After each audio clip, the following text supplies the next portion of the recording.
Hey everyone, welcome to the Game Week 3 review video. Pretty happy week overall for me. Some spots of bother, but overall, I'm not going to complain about this week at all. Before we get started, just want to remind you, please like and subscribe to the video. I'd really appreciate it. But right away, we're going to jump into things. Um, and it was a bit of a crazy week, and it also is crazy because of how it's going to impact me in the future. Because I was pretty set on some decisions, but after the results of this week, I am a little less certain of them. So we're going to start off where we were the worst, which is in the attack. When we get to the defense, it gets a lot better, and that's where the majority of the points were. Again, a kind of theme I've been talking about since the start of the season. A lot of the points are in the defense, I think, and I think this is a great week of it to see it. Um, I had no goals for any of my forwards. Lazio and Napoli faced each other. Lazio somehow couldn't beat Lecce and who is the other team? I forget who Verona. They couldn't beat either of those teams, but then they could go and beat Napoli 2-1. So that was an interesting one. I did have been wanting to get Di Lorenzo in. That hasn't really changed, but I'm glad I didn't have him in for this game. And Osimhen didn't score. So if you captain Osimhen, finally your luck ran out, unfortunately. And Juric again did not start, but subbed in. So I think it is probably at least time to stop starting Juric. I guess it really depends on the fixture. Sometimes it's worth the chance if he's alternating starts. But ultimately, I'm just eventually looking to get rid of him altogether. That is the ultimate plan. And upgrade to now, we've seen some of the strikers on the teams that might cost less and are consistently starting and doing well. And probably change to one of those rather than Juric. Honestly, that my transfer ended up backfiring as we move into the midfield. Zielinski ended up scoring finally after I started in the last two games. He did nothing, and then I transferred him out, and then he scored, so that hurt. And Kendrieva didn't do anything. Excuse me, sorry. So that backfired. The Milan game was very interesting. Both of my Milan players did very well. Of course, Giroud got another penalty, so Giroud proving very good to have. And then Leao scored from across from Calabria, which was awesome. Goals don't get better than that in fantasy. One of your players scores, the other assists. It was great. But it did kind of mess up my mind, at least, as to what was going. I was pretty certain this upcoming week I was going to downgrade Leao to someone like Pulisic, who didn't score this week, and upgrade Spinazzola to Di Lorenzo. But then Spinazzola didn't start, which was at first affirming what I wanted to do. But then he went and scored, and it took a deflection on the way in. But now Spinazzola has got an attacking return, and it really kind of throws my mind for the two players that I want to take out. Performed very well this game week and have now given me something else to decide. Now I have lots of time to decide this because we are going into the international break. And if you didn't see my tweet about it, I'll say it again now. Do not make any transfers till after these players have played their games for their countries. Lots of things can go wrong. You're not going to get penalized in any way by taking longer to do this transfer. There's no price increases or decreases before the next game week. So take your time. For the rest of the midfield, Thoven again played in his spot, didn't score. So he takes 4 points, which is good, I believe, because they got the clean sheet. It was a 0-0 game, I believe. And Strafezza, it was a little concerning to see him not part of the starting 11, playing in that normal top center forward role. He did sub on later and score a PK at the end of the game. So he's, I guess, the first choice to take a penalty, but didn't start. I'm hoping that that's just a one game blip. If he doesn't start multiple games in a row, then that might be a little bit of a concern going forward. But now we get to the fun part, which is the defense. I've talked about Calabria already. Not a clean sheet, sorry. He did pick up the assist, and he got 1 out of 2 clean sheets. Milan did end up getting scored on by Roma, I believe. It was 2-1 final, yeah, by Spinazzola. So not the second clean sheet there. Very similar story to Di Marco.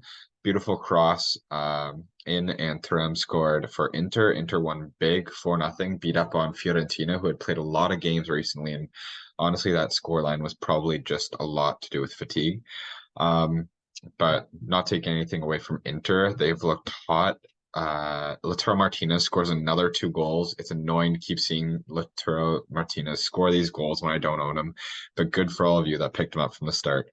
But yeah, DiMarco had an assist once again, subbed out in the second half, so he didn't get the second clean sheet.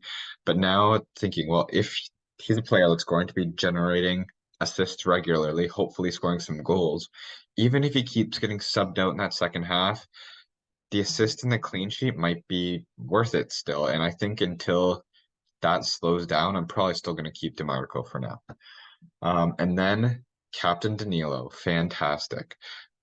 So it was a little iffy captaining a defender, but like I said, Juve was the only kind of big team without a difficult matchup this week. Now, obviously, Inter showed that Fiorentina was not a difficult matchup for them, but aside looking at fixtures before, they faced Empoli, and I thought, yeah, they're probably going to keep a clean sheet. Danilo's been playing the full 90 minutes, so if they do keep the clean sheet, he'll get both clean sheets. And then Danilo goes in first, puts the ball in the back of the net, and then gets called for the foul, and it gets called back, but then goes and scores a goal that did stand. So those are huge points. I think it's 8 points for a defensive goal or something like that. So those were huge points to get for Danilo. And then goes and gets both of the clean sheets as well. So a great score for Danilo overall, 34 points. I don't know if there's anyone in fantasy that would have outscored that this week. We'll see when the dream team comes out, I guess. But that would have been 17 points before the captaincy double. So let me know in the comments if someone outscored 17 before a captaincy. But yeah, I'm not sure if anyone could have beaten a Danilo captaincy this week. Samara, once again, a clean sheet. So another 10 points for Samara. I don't care what the fixture has been so far. Extremely impressive that Inter has not allowed a goal yet in 3 games, which is pretty crazy. Like, you're facing professional players, and that's 270 minutes plus whatever has been added in half times and end of games that you haven't conceded yet. So it might be tough for that to continue. They do face AC Milan in the next game, and you can expect there's going to be goals both ways in that game. But absolutely fantastic, and I'm glad I've had Somer from the start. The only issue is my backup keeper actually still did outscore him. Turati got the clean sheet as Frosinone played Udinese, and so yeah, I missed out on 2 points there. I'm actually kind of it's a toss-up as to who I'm going to start next game, because obviously it sounds crazy not to start Somer on this streak, but against AC Milan, Frosinone is going to have Sassuolo, so obviously the easier fixture there, but I might still back Samara with how well he's been doing. Other than that, other than the players that I've talked about, Spinazzola and Turati, the rest of my bench didn't score very well. Good to see Ebosele was at least part of the game, so he's not injured anymore. And I knew Nico Gonzalez just had too many minutes lately, and Fiorentina I didn't think was going to do well this game for the amount of time that they've played. So that's why I benched him. Otherwise, he's always starting for me. But yeah, that's my team. Let's take a look at how the league is faring. As you can see, I'm back up to 38th in the league, which is nice on the second page again. Before today, I was in the hundreds, I think. So I had a massive day today. Our league is being led by Last Squad. Let's see how they did this week. So Captain Danilo as well. Lautaro Martinez, and had the vice captaincy on him just in case. Some big scores all around the board. Koopmeiners, Leao, Scolivini, and Somer all get insures as well with 9 points there. And then also had Turati on the bench as well. So hopefully has been watching, has some ideas here with the captaincy of Danilo and the keeping tandem here. Not saying that you wouldn't have done that yourself, but maybe I've influenced a little bit, although you did the smart thing and have Lautaro Martinez. We'll take a look at second and third as well. We have Gigi. Once again, Lautaro Martinez captained him. You're not missing out on too much there. Just Danilo scored 2 extra points than Lautaro there. Koopmeiners, Darmian scoring big as well for you, and Chiesa. Chiesa actually had a pretty cool goal. Almost got taken down. It would have been a red card for the goalie if he didn't continue on and put it in the net. But some more good scores there. And lastly, Ido and Lautaro Martinez. Again, unfortunately, captained the same hand, so that's a little unlucky there when you have Lautaro, Danilo, Scalvini, and Leao all double digits, and then he captained Osimhen by accident, which is unfortunate there. Just make sure that you're ordering your subs, then you have like Casele in the first spot there and not miss out on those points later on. Um, but other than that, yeah, I don't really think I have too much left to add. Is there anything that happened? Oh, one important point. So up until now, I have been saying Skamaka is not a good choice. And unfortunately, I forget who it was, but I actually talked someone, I guess, into transferring them out, which is unfortunate. And that was before the Duvan Zapata transfer was confirmed, which up until then it was Zapata, Muriel, and Scamacca as the Atalanta strikers. And I would definitely expect rotation between the three of them. But once Zapata left on transfer, I believe it was to Torino, well, now there's only two options, and Scamacca is definitely the more prolific one right now, coming out of the Premier League recently. And I do actually see Scamacca getting some decent time now that Zapata's gone. So if anyone else also did the same thing and transferred Scamacca out right before he scored 2 goals against Monza, I do apologize. Um, but yeah, that's the only other thing I want to note. Vlahovic missed scoring in his third straight game by missing a penalty. Um, and lastly, actually, Berardi is now because the transfer window's closed. He's staying at Sassuolo for a while, and he picked up a big haul of points. Maybe he outscored Danilo. Actually, I know he got at least 2 goals. Um, we'll see if it says. Okay, so yeah, just 2 goals, one from a penalty. All right.